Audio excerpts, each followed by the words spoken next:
Well, welcome, Shan. We're super excited to have you. As Jesse mentioned, Faire has been one of our very first customers, helped co-develop a lot of Decagon's product, and then now helped co-develop Decagon University. So we're super excited to have you. Thank you for having us. Yes. And then Shan also leads she's the VP of Global Operations, so leads a lot of the CX as well as AI teams at Faire. But before we jump in, do you mind sharing with the audience a little bit more about what Faire does and how you guys have a unique customer experience? Yeah. Hi, everyone. Thank you for having me. So Faire is a wholesale marketplace or platform that really supports independent retailers and brands across the globe.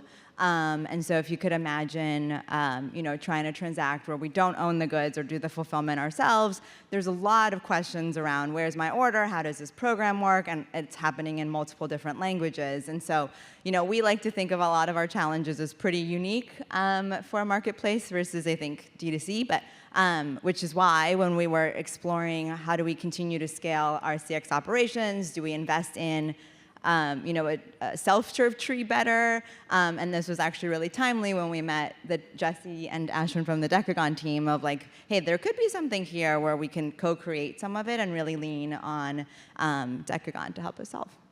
Awesome. Yeah.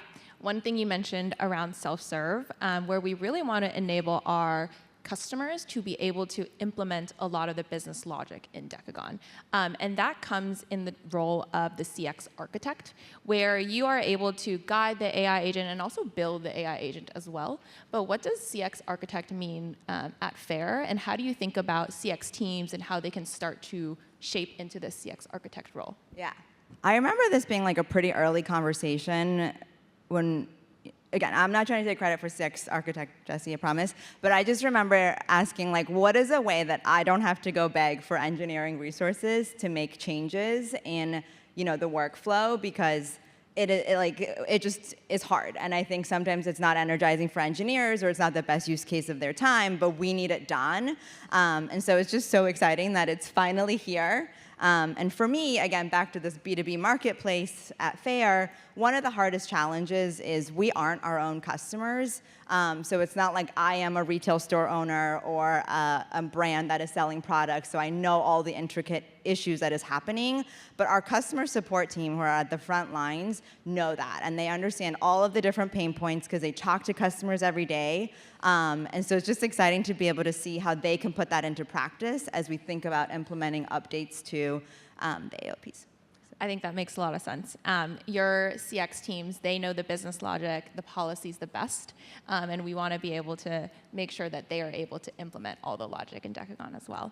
And so how are you thinking about training your team and up-leveling them into these CX architect roles? What are the different tools you guys are thinking about?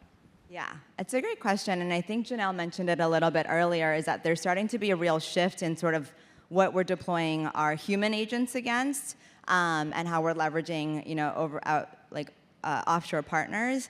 And one of the things I'm incredibly passionate about is just internal mobility and development, and we hear the term upskill a lot, and this is the perfect opportunity as you think about, the customer support team who know the intricate problems of our customers and the various pain points, and giving them some way to actually be able to control how to solve that at a root cause and or explain in plain language to how to solve the workflow and help the customer is incredibly powerful. Can I give you two examples? Yes, please. So two folks, one person, her name, maybe I'm not going to say her name. Anyway, she's based in our Canada team, works, started out as a frontline agent doing customer support for about 3 years.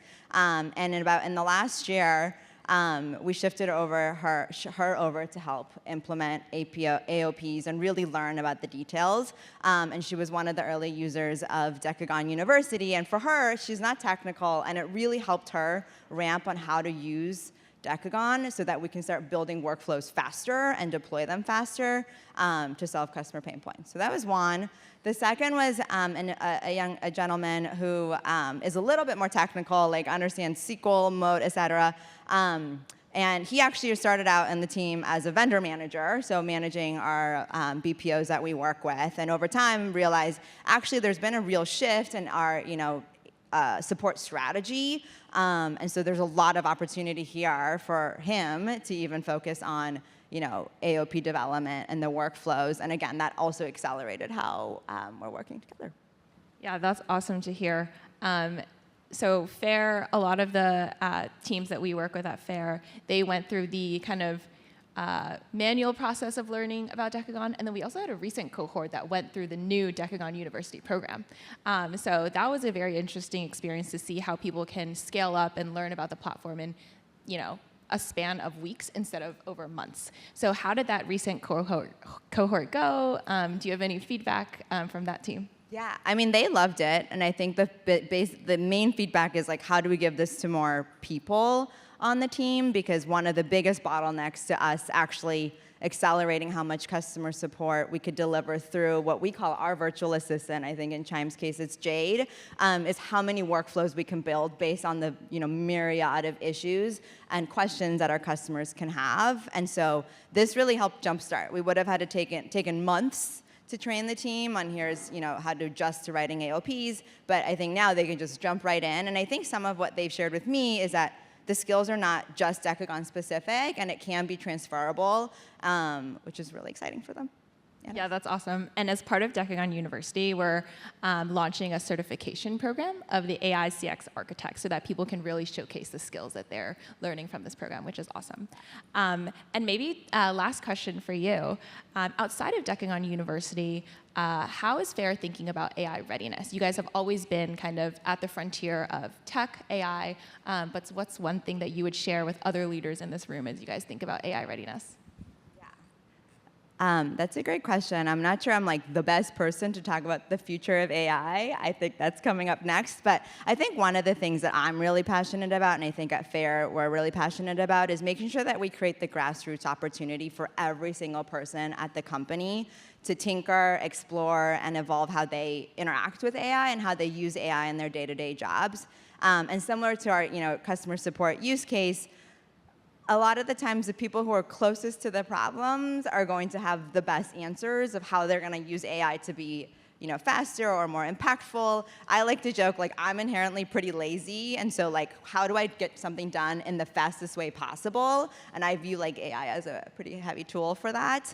But at the company overall, I think there's a lot of empowerment and enablement, including developing an entire learning and development roadmap, because I think we say, hey, try AI, and I think a lot of folks are like, what does that mean? Like, what would you like me to use AI for? Or what is, how do I do X, Y, Z? And so we're launching a learning series all the way to really adjusting our company OS around embedding it. So we have a hackathon coming up in a couple of weeks that is like AI-led. And so like there's awards for how creatively or impactful or customer delivery that you use. And so it's pretty exciting. That's awesome. Well, Shan, really appreciate you joining today and sharing your experiences so far. Faire has been a great partner. So let's give it up for Shan. Thank you.